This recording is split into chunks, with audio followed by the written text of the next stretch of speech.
मित्रों, औरतों की इन 4 गलतियों के कारण माता लक्ष्मी रुष्ट होकर सदा के लिए उस घर को छोड़कर चली जाती है। कहीं ये गलतियां आपके घर में भी तो नहीं हो रही है? तो इनसे बचे, अन्यथा आपका घर कंगाल हो जाएगा। आपके घर से माता लक्ष्मी हमेशा हमेशा के लिए चली जाएगी। प्रिय दर्शकों, तो चलिए आज की इस एक कथा के माध्यम से जान लेते हैं कि वह कौन सी गलतियां हैं जिससे करने से घर की प्रत्येक स्त्री को बचना चाहिए। मित्रों, पुराने समय की बात है। भरतपुर के एक गांव में एक अत्यंत ज्ञानी और धर्मनिष्ठ ब्राह्मण रहता था, जिसका नाम पंडित हरिदत्त था। लोग उसे पंडित जी के नाम से जानते थे। वह अनाथ और अकेला अपने घर में रहा करता था। बाल्यकाल से ही वह भगवान विष्णु और माता लक्ष्मी की भक्ति में लीन था। अब वह समय के साथ साथ युवा अवस्था में आया था। उसने ब्रह्मचर्य पालन करते हुए धर्म की दीक्षा ली थी।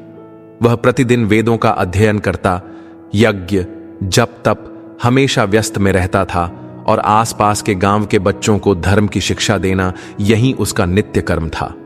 हर कोई उसे आदर और सम्मान से देखता था। फिर एक दिन की बात है, वहीं पास के गांव श्रीपुर में भागवत कथा का आयोजन किया था और जिसे सुनाने के लिए हरिदत्त को आमंत्रित किया गया। फिर कथा समाप्त होने पर उस गांव के मुखिया धनराज, जो खुद एक विद्वान और धनाढ्य ब्राह्मण थे, हरिदत्त से मिले और अपने घर पर आज की रात रुकने के लिए विनंती करने लगे। और उनके स्नेह और प्रेम पूर्वक आमंत्रण को हरिदत्त मना नहीं कर पाए। फिर रात्रि के समय पर भोजन करने के बाद जब धनराज और हरिदत्त विश्रांति करते हुए बैठे थे, तब युवक ब्राह्मण का आचरण, विचार और माता पिता ना होने के बावजूद भी उसके संस्कार देख धनराज अत्यंत प्रसन्न हुए और वे अपने आप को हरिदत्त के प्रति आसक्त हुए। और ब्राह्मण धनराज ने कहा, पंडित जी, मैं आपकी वाणी और संस्कारों से बहुत प्रभावित हुआ। अगर आप बुरा ना माने तो मैं आपसे एक बात कहना चाहता हूं। तब हरिदत्त ने मंद स्वर में कहा, जी हां, अवश्य कहिए। आप तो मेरे से उम्र और अनुभव में दोनों से बड़े हैं। आपकी कहीं कोई भी बात मुझे कैसे बुरी लग सकती है? मुझे आशा है कि आप जो भी बात करेंगे वह मेरे भलाई के लिए ही कहेंगे। तब शांत और मंद मुस्कान के साथ धनराज ने कहा, हे पंडित जी, मेरी एकमात्र पुत्री सुमति विवाह योग्य है। वह भी विदुषी है, पर उसका स्वभाव थोड़ा सा तीखा है। मुझे लगता है आपकी संगति उसे सुधार देगी। क्या आप उसका हाथ स्वीकार करेंगे? मैं आप दोनों के विवाह के विषय में बोल रहा हूं। अब हरिदत्त थोड़ी देर शांत रहा और फिर उसने कहा, मैंने तो विवाह के विषय में कभी सोचा नहीं, पर यदि यही ईश्वर की इच्छा है और आपकी कन्या मुझ जैसे अनाथ के साथ गृहस्थ धर्म निभाने में समर्थ है, तो मैं आपके प्रस्ताव को अस्वीकार नहीं कर सकता। और फिर धनराज ने प्रसन्नता से यह बात अपनी अपनी पत्नी और बेटी सुमति को बता दी और उन्होंने भी हामी भर दी। फिर उसने एक शुभ मुहूर्त को तय करते हुए उनका विवाह संपन्न किया। मित्रों, परंतु जैसा कि अक्सर होता है, बाहरी रूप से जो तेजस्विनी दिखे, भीतर से वह स्त्री अहंकार और दिखावे में डूबी रहती है। अब हरिदत्त पंडित के साथ भी कुछ ऐसा ही होने वाला था। सुमति, जो अपने पिता के धन, कुल और सौंदर्य पर गर्व करती थी, वह हमेशा से सोचती थी कि वह पंडिताइन बनकर इस गांव पर शासन करेगी। लेकिन जब उसने हरिदत्त का सादा जीवन, नियमबद्ध दिनचर्या और सेवा भक्ति देखी, तो वह झुंझलाने लगी। फिर एक दिन की बात है, सुबह का समय था। हरिदत्त अपने नित्य कार्यों को संपन्न करके मंदिर की ओर जाने वाला था और वह जाने से पहले अपनी पत्नी को नींद से उठाने के लिए अपने कमरे में गया और कहा, उठो सुमति, सूर्योदय हो चुका है। इतनी देर तक सोना स्त्री के लिए शुभ नहीं होता।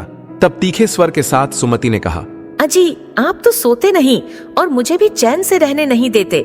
आप जाओ, मैं उठ जाऊंगी। आप दिन भर झप तप करते रहते हैं, न कोई गहना पहनाते हैं, न मेरी इच्छाओं की परवाह करते हैं। मेरा मन घुटता है इस घर में। तब हरिदत्त ने शांत भाव से उत्तर दिया, सुमति, स्त्री को घर की लक्ष्मी कहा गया है। उसका सौंदर्य उसके संस्कारों में होता है, वस्त्र और गहनों में नहीं। पर सुमति पर इस बात का कोई असर न हुआ। अब धीरे धीरे उसकी आदतें घर में नकारात्मकता फैलाने लगीं। सुमति की कुछ दोषपूर्ण आचरण से उनके दाम्पत्य जीवन पर प्रभाव पड़ने लगा था। अब सुमति को एक आदत थी कि शाम को जब हरिदत्त दीप जलाकर आरती करता, अपना पूजा पाठ करता था, वहीं दूसरी ओर सुमति खुले बालों में बाहर बैठी रहती, कभी बाल काटते हुए तो कभी पड़ोसियों से बातें करती। हरिदत्त ने कई बार कहा, सुमति, संध्या समय बिखरे बालों से घूमना अशुभ होता है। यह समय देवी देवताओं के आगमन का है, इससे नकारात्मक शक्तियां आकर्षित होती हैं। लेकिन वह हंसकर कहती, ओ जी, ये सब पुरानी बातें हैं, अब कौन मानता है ये? मुझे इससे कोई फर्क नहीं पड़ता। मित्रों, अब सुमति के घर में धीरे धीरे छोटी मोटी कलह होने लगी, अशांति और आर्थिक परेशानी आने लगी। किंतु हरिदत्त को आभास हो रहा था गृह लक्ष्मी रुष्ट हो रही है, किंतु उसने सुमति के स्वभाव के चलते इस बात को नजरअंदाज कर दिया। वह क्योंकि सुमति वैसे ही वातावरण में और माता पिता के लाड़ प्यार में बिगड़ चुकी है। मित्रों, सुमति को यह आदत थी संध्या समय में अपने घर के दरवाजे पर बैठने की। हर दिन संध्या समय में अपने घर के दहलीज पर बैठकर रास्ते से गुजरने वाले लोगों से फिजूल की बातें करती थी और वहीं पड़ोस की निक्कमी स्त्रियां जुटाती। अब उनकी घंटों तक बातें चलती थीं। दूसरों की निंदा, तुलना, चुगली करना और व्यर्थ गपशप में वह अपना समय बीता देती थी। फिर एक दिन की बात है, जब हरिदत्त संध्या समय घर पर जल्दी लौटे तो उन्होंने देखा कि घर में जाने के लिए जगह ही नहीं। उनकी दहलीज पर सुमति के साथ कुछ अन्य स्त्रियां गपशप कर रही हैं। तब हरिदत्त ने कहा, अरे सुमति, एक गृहलक्ष्मी को द्वार पर बैठना शोभा नहीं देता। संध्या समय में मुख्य द्वार लक्ष्मी का प्रवेश द्वार है, वहां से मंगल प्रवेश होता है, न कि कलह की बातें। किंतु अपनी पति की बातों को अनसुना करते हुए सुमति टस से मस न हुई और अपने पति को नजरअंदाज करते हुए अपने सहेलियों के साथ चुगली भरी बातें कहने लगी। अब इसी तरह से दिन बीतते गए और समय के साथ साथ सुमति और अधिक आलसी हो गई। जहां हरिदत्त ब्रह्म मुहूर्त में उठकर स्नान कर पूजा करता, वहीं सुमति सूरज छढ़ जाने तक सोती रहती। रसोई में देर से चूल्हा जलता, पूजा का समय निकल जाता और अब धीरे धीरे घर की ऊर्जा भारी हो गई। उनके घर में नकारात्मकता ने प्रवेश कर लिया था। जब वे दोनों संध्या के समय में भोजन करते तो सुमति रात को वह कभी बर्तन नहीं धोती थी और अगर हरिदत्त कुछ बोले तो कहती कि अजी, थक गई हूं मैं, सुबह देख लेंगे। मित्रों, वास्तुशास्त्र के बारे में हरिदत्त जानता था और वह मानता था कि रसोई में रात को गंदगी, विशेषतः झूठे बर्तन अलक्ष्मी को आमंत्रित करते हैं। यह देवताओं का स्थान है, इसे शुद्ध रखना आवश्यक है। पर सुमति की बातों में वह असहाय होता चला गया। किंतु जहां हरिदत्त अपनी पत्नी से प्रेम और आदर पूर्वक व्यवहार करता था, तो वहीं इसके विपरीत सुमति का सबसे बड़ा दोष था उसका पति के प्रति कटु व्यवहार। वह हरिदत्त का सार्वजनिक रूप से अपमान करती और कहती कि क्या लाभ ऐसी पूजा पाठ का जो 2 पैसे भी न दे सके, और ऐसे पुरुष का जीवन जो अपनी संगिनी की इच्छाओं की पूर्ति नहीं कर पाता। किंतु अब हरिदत्त चुप रहता, पर भीतर टूटता जाता। मित्रों, अब 1 वर्ष ऐसा आया जब गांव में अकाल पड़ा। सभी फसलें सूख गईं, तालाब खाली हो गए, लोग भूख से तड़पने लगे। तब हरिदत्त ने जो भी अन्न बचाया था वह गांव के भूखों में बांट दिया, जिसे देखकर सुमति आगबूला हो गई और आक्रोश करते हुए बोली, अजी, क्या पागलपन है यह, अपने घर का सब कुछ लुटा दिया। तब शांत स्वर में हरिदत्त ने केवल इतना कहा, हे सुमति, जिस घर की स्त्री लक्ष्मी स्वरूपा हो वहां कभी भूख नहीं लगती, पर जब वह अलक्ष्मी का रूप ले ले तो सोने की थाली भी खाली हो जाती है। अब सुमति तो चुप हो गई, पर उसके भीतर कहीं कुछ चुभा। उसने अपने पति की ऐसी कटुवाणी को सुनते ही वहां से चली जाकर अपने कमरे में फुट फुट कर रोने लगी। फिर उसी रात एक विचित्र साधु द्वार पर आया और उन्होंने कहा, बेटा, मैं कहीं दिनों से भूखा हूं, क्या तुम्हारे घर में कुछ खाने के लिए मिल सकता है? तब हरिदत्त ने उसे आदर से बुलाया, चरण धोए, जल दिया। वहीं सुमति ने घृणा से देखा और पुटपुटते हुए कहा, भिक्षुकों की सेवा करोगे या परिवार की भी सोचोगे? हे भगवान, ऐसा पति किसी को भी न मिले जो पत्नी को रुलाए और साधुओं को अपना भोजन खिलाए। और वह अपने पैर पटकते हुए वहां से चली गई। तब उस साधु ने शांति से हरिदत्त की ओर देखा और कहा, हे बेटा, गृहलक्ष्मी यदि ममतामयी हो तो भूखे को देखकर अश्रु बहाती है। जो घमंड से देखे वह लक्ष्मी नहीं, अलक्ष्मी कहलाती है। हे बेटा सुन, गृहलक्ष्मी वो नहीं जो केवल घर को सजा दे, बल्कि वो है जो घर को संवारे संस्कारों से, करुणा से और ममता से।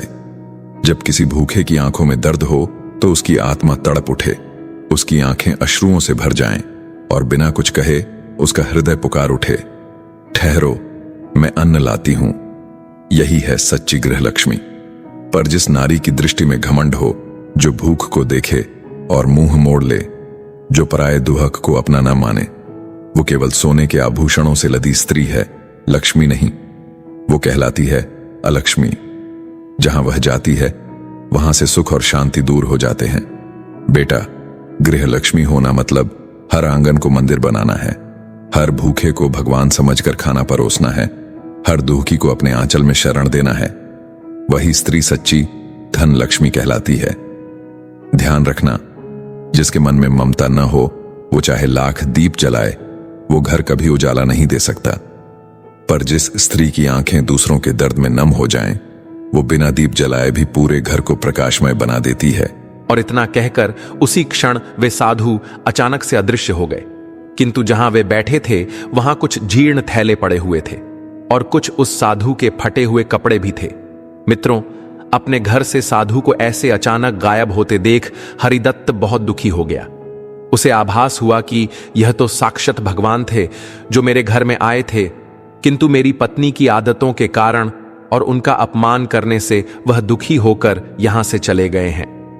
इस दुविधा की परिस्थिति को देख हरिदत्त भीतर से पूरी तरह से टूट गए और उन्होंने अपने घर का तथा पत्नी का त्याग कर दिया और वे उसी अवस्था में अपने घर को और सुमति को छोड़कर जंगल की ओर चले गए। जब सुमति वापस घर में उस स्थान पर आई तो उसने देखा कि उसका पति और साधु उस स्थान पर नहीं है। उसने सोचा कि हरिदत्त साधु के साथ बाहर गए होंगे, किंतु जब उसकी नजर उस जीर्ण थैले और साधु के कपड़ों पर पड़ी तो उसने उसे क्रोध व झाड़ू से हटाते हुए घर के बाहर कचरे में फेंक दिया। मित्रों, तब अचानक सभी ओर भयानक शांतता छा गई। सुमति अपने घर में बैठकर पति की राह देखने लगी, किंतु उसे यह पता नहीं था कि अब वह वापस आने वाला नहीं है। हरिदत्त की राह देखते देखते वह उसी स्थान पर बैठी हुई अवस्था में ही सो गई। जब सुबह हुई तो उसने देखा कि उसका पति अभी तक वापस नहीं आया है। अब उसके घर में खाने के लिए कुछ न था और ना ही साथ रहने के लिए पति। तब उसने सोचा कि अब मुझे मेरे पिता के घर जाना ही ठीक होगा, जहां मैं सारी सुख सुविधाओं आमदन लूंगी और मेरा पति मुझे ढूंढते हुए अवश्य वहां आ जाएगा। ऐसा विचार करते हुए सुमति अपने पिता के घर की ओर निकल पड़ी और चलते चलते संध्या के समय तक अपने पिता के घर के द्वार पर आ गई। तब उसके पिता ने पूछा, सुमति बेटा, तुम यहाँ कैसे और दामाद जी कहाँ हैं? तब सुमति बोली, पिताजी, आपने मेरा विवाह किस भिख मांगे के साथ कर दिया है, जिसके पास कुछ भी नहीं है और अब तो उसके घर में खाने तक को नहीं है। मैं वहां कैसे रहती, आप ही बताओ। तब धनराज ने फिर से पूछा, बेटा तुम्हारे पति कहाँ हैं? सुमति बोली, मुझे पता नहीं, वह मूर्ख तो कल रात से ही गायब है, शायद मुझे छोड़कर चला गया होगा। अब धनराज ने गुस्से से कहा, अगर तुम्हारे पति तुम्हें छोड़कर चले गए हैं तो तुम भी हमें छोड़कर चली जाओ। तुम्हारे जैसे नीच स्त्री के लिए इस घर में कोई स्थान नहीं है। अब तुम्हारी भलाई इसी में है, तुम अपने पति के साथ रहो और आज के बाद मेरे घर की दहलीज पर भी मत आना। तुम्हारे इसी व्यवहार के कारण एक आदर्श पुरुष अपनी मर्यादाओं को भूलकर तुम्हारा त्याग करके चला गया है। अब तुम भी यहां से चली जाओ। इतना कहकर धनराज ने अपने घर का दरवाजा बंद कर लिया। मित्रों, अपने पिता का ऐसा विचित्र व्यवहार देख सुमति के पैरों के नीचे से जमीन ही खिसक गई। उसे अपनी आंखों पर और कानों पर विश्वास नहीं हो रहा था कि जिस पिता ने लाड़ प्यार से अपनी एकलौती बेटी की परवरिश की थी, आज उसे ही घर से निकाल दिया है। अब सुमति निराश होते हुए वह भी वहां से जंगल की ओर निकल जाती है। वह बेचारी भूख प्यास के कारण व्याकुल होकर जंगल के बीच में पहुंच जाती है और एक नदी के किनारे बैठकर अपने किए पर पछतावा करती है और रोते हुए कहती है, हे भगवान, हे मां लक्ष्मी, मुझे क्षमा कीजिए। मेरी ही गलतियों के कारण आपने मेरे घर का त्याग किया है और अब मेरे पति ने भी मेरा त्याग कर दिया है। हे मां लक्ष्मी, अब मुझे जीवित रहने का कोई विकल्प नहीं दिख रहा है। लगता है कि मेरे जीवन की आयु यहीं तक सीमित है। हे माँ, आप मुझे क्षमा करें। इतना कहकर जैसे ही सुमति ने अपना देह त्यागने के लिए नदी में प्रवेश किया, तभी एक चमत्कार हुआ। उस स्थान पर साक्षात माता लक्ष्मी प्रकट हुई और बोली, हे सुमति, रुक जाओ, ऐसा अनर्थ मत करो, आत्महत्या पाप है। अब तुमने स्वयं के किए पर पश्चाताप कर लिया है। रुक जाओ, मैं यहाँ स्वयं भगवान श्री हरि विष्णु की आदेशानुसार तुम्हें उपदेश देने आई हूँ। सुमति ने कहा, हे माँ, मुझे क्षमा करें और कृपया मुझे मेरी गलतियों से अवगत करते हुए मेरा मार्गदर्शन करें, ताकि मैंने जो गलतियां की है वह अन्य महिलाएं भूल से भी न दोहराए। तब माता लक्ष्मी मंद स्वर में मुस्कुराते हुए बोली, हाँ सुमति, तुमने जाने अनजाने बहुत बड़ी गलतियां की है, जिस कारण से मुझे तुम्हारे घर का त्याग करना पड़ा। अब तुम ध्यान से सुनो। जिस भी घर की स्त्री ये 4 गलतियां करती है, मैं उसके घर से रुष्ट होकर चली जाती हूँ। हे सुमति, तुमने भी यही कुछ गलतियां की है, जिसके कारण मुझे तुम्हारे घर को छोड़कर जाना पड़ा था। तो ध्यान से सुनो। स्त्री यदि अहंकार, अपमान और आलस्य से बंधी हो तो घर को नरक बना सकती है, पर वही स्त्री जब प्रेम, सेवा और विनम्रता से जीने लगे तो घर को स्वर्ग में बदल देती है। जो संध्या समय खुले बालों में घूमती है, मैं उसके घर का त्याग कर देती हूँ। सुमति, संध्या समय बिखरे बालों से घूमना अशुभ होता है। यह समय देवी देवताओं के आगमन का है। इससे नकारात्मक शक्तियां आकर्षित होती हैं। दूसरी गलती है कि जो स्त्रियां अपने घर के मुख्य द्वार पर सुबह और संध्या समय पर फिजूल की बातें करती हैं, उनके घर में सदा ही कलह बना रहता है। जिस घर की दहलीज पर स्त्रियां अपनी बैठक बनाती हैं, जो संध्या के समय पर मेरा ही रास्ता रोकती है, हे सुमति, तुम ही बताओ, उस घर के भीतर मैं कैसे प्रवेश कर सकती हूँ? तुमने भी मुझे अपने घर में आने से इसी प्रकार से रोका था। तुम्हारी तीसरी गलती यह है कि तुम हमेशा से सूर्योदय के बाद तक सोती रही हो। जिस भी घर की स्त्रियां देर से जागती हैं, वह अपने घर में केवल दुर्भाग्य ही लाती है, जिससे घर में धन की कमी होती रहती है। तुम्हारी चौथी गलती है कि तुम हमेशा अपने घर में रात को झूठे बर्तन बिना धोए रखती थी। हे सुमति, मैं हर दिन प्रत्येक घर में संध्या समय में घूमती रहती हूँ, और जिस घर में रसोई के बर्तनों की गंदगी हो, वहां मेरी बहन अलक्ष्मी वास करती है, और उस घर का पतन होना निश्चित होता है। हे सुमति, तुमने और भी कई सारी गलतियां की है, जैसे कि अपने पति को कटु वचन बोलना। तुमने हर समय अपने पति के साथ कलह किया है, उसे ताने मारे हैं, और जब साक्षात भगवान विष्णु तुम्हारे घर में एक साधु बनकर आए थे तुम्हारा मार्गदर्शन करने हेतु, किंतु तुमने उनका भी तिरस्कार करते हुए अपमान किया था। हे पुत्री, एक पतिव्रता स्त्री को हमेशा पति का अपमान या कटु वाणी से बचना चाहिए। अगर स्त्री अपने पति से कटु वचनों में बातें करती है तो उसकी आयु कम हो जाती है तथा वह समय से पहले ही विधवा भी जाती है। तब सुमति ने कहा, हे माँ लक्ष्मी, मैंने बहुत बड़ी गलती की है, कृपया आप मुझे क्षमा करें। हे माँ, मुझे अब आप इस दुख से बाहर निकाले और मेरे पति को वापस लौटा दीजिए। तब माता लक्ष्मी कहती हैं, हे सुमति, अब तुम निश्चिंत हो जाओ, तुम्हारे पति जल्दी ही वापस आएंगे। किंतु तुम पर मेरी कृपा दृष्टि सदा से बनी हुई है। जिस जीर्ण थैले को तथा साधु के कपड़ों को तुमने कचरे में फेंक दिया है, उसमें कई प्रकार के गहने, सोने के सिक्के और धन रखा हुआ है। जाओ, उसे उठाकर अपने घर में रखो और अपने पति के कहे अनुसार गरीबों की मदद करो। इतना कहकर माता लक्ष्मी वहां से अंतर्ध्यान हो जाती है। मित्रों, अब सुमति अपने घर वापस आती है और उन कपड़ीढ़ों में से धन को निकाल लेती है। अब वह मां लक्ष्मी को बारंबार प्रणाम करती है। वहीं दूसरी ओर साधु रूपी भगवान विष्णु हृदत्त को जंगल में अपने साक्षात रूप के दर्शन देते हुए कहते हैं, हे वत्स हरिदत्त, मैं तुम्हारी भक्ति से अति प्रसन्न हुआ हूं। अब तुम अपने घर जाओ, जहां तुम्हारी पत्नी तुम्हारी राह देख रही है।